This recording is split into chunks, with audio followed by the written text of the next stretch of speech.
EVM ने जिताने का काम किया, जनता ने नहीं जिताने का काम किया। बहुत खोल करके बता दूं, ये पूरा टीकरा चुनाव आयोग के ऊपर फूट रहा है। जब चुनाव आयोग ने बेकायदे घोषणा कर दी, चुनाव प्रक्रिया चालू हो गई, तो प्रधानमंत्री जी को ये रोड़ी घोषणा करने क्या जरूरत है? 10,000 सबके खाते में दिए जाएंगे। ये चुनाव के पहले आप कहाँ गए थे भैया? आप हिंदुस्तान के पीएम नहीं थे क्या?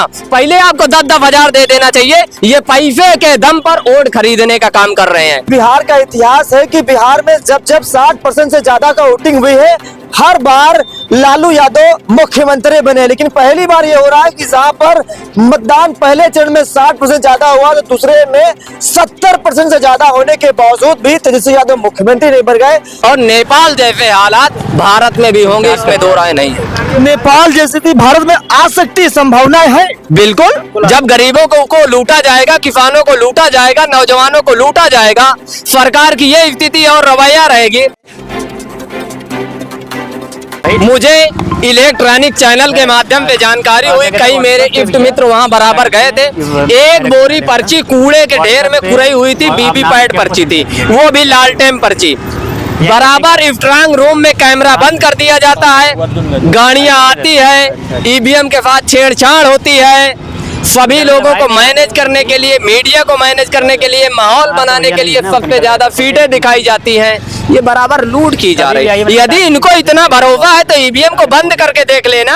आप नया मोबाइल खरीदते हैं ईएमआई के जरिए।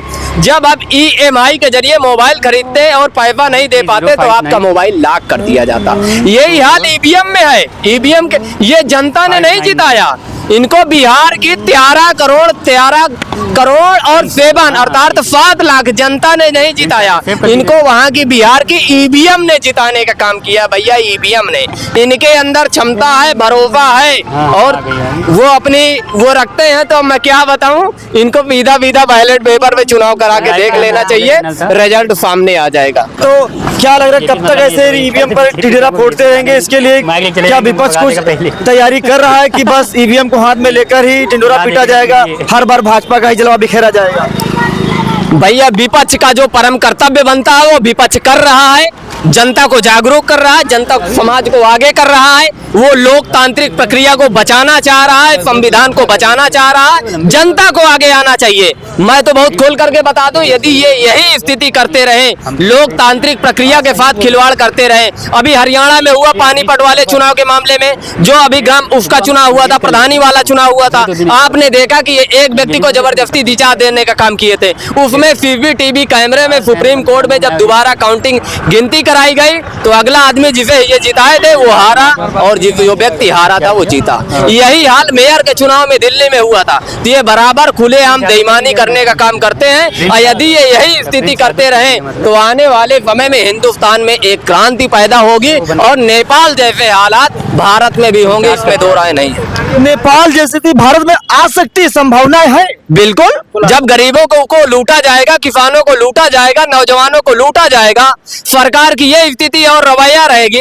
मैं बहुत गंभीरता पे कहना चाह रहा हूँ, आप अग्निवीर लाएंगे, लोग बीए किए हुए हैं, बीएससी किए हुए हैं, एलएलबी किए हुए हैं, आप सरकारी नौकरी नहीं दे रहे हैं। आप कह रहे हैं हम हर वर्ग हर जाति का विकास। तेजस्वी यादव ने हर घर नौकरी देने का जो वादा किया था और महिलाओं के खाते में 30-30 हजार रुपए भेजने का जो वादा किया था, सब धाराशाही रह गया। कहां से चूक गया? अब तो बिहार में इंडिया गठबंधन, एनडीए की बहुमत मिलती हुई नजर आ रही, तेजस्वी यादव बहुत नीचे जाते हुए नजर आ रहे। वहां के बिहार इलेक्शन कमीशन को कुछ दिख नहीं रहा है, वो अपने आंख में पट्टी बांध कर रखे हुए हैं। यहाँ तक कि पट्टी बांधने का क्या वो भारतीय जनता पार्टी के कार्यकर्ता और वर्कर बांध करके काम कर रहे हैं।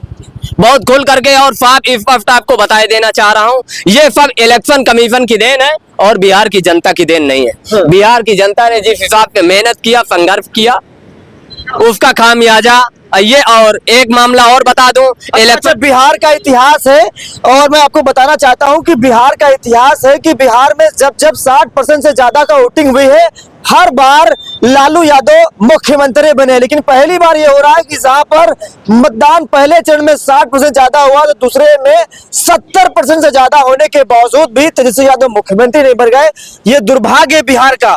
कितने वोट बढ़ने के बाद भी तेजस्वी यादव को बहुमत नहीं मिल पाई? भाई वहाँ पूरा गोलमोल किया गया है। हाँ। वहाँ ईवीएम ने जिताने का काम किया, जनता ने नहीं जिताने का काम किया। बहुत खोल करके बता दूं, ये पूरा टीकरा चुनाव आयोग के ऊपर फूट रहा है। जब चुनाव आयोग ने बेकायदे घोषणा कर दी, चुनाव प्रक्रिया चालू हो गई, तो प्रधानमंत्री जी को ये रोड़ी घोषणा करने क्या जरूरत है? 10-10 हजार सबके खाते में दिए जाएंगे। ये चुनाव के पहले आप कहाँ गए थे भैया? आप हिंदुस्तान के पीएम नहीं थे क्या? पहले आपको 10-10 हजार दे देना चाहिए। ये पैसे के दम पर वोट खरीदने का काम कर रहे हैं।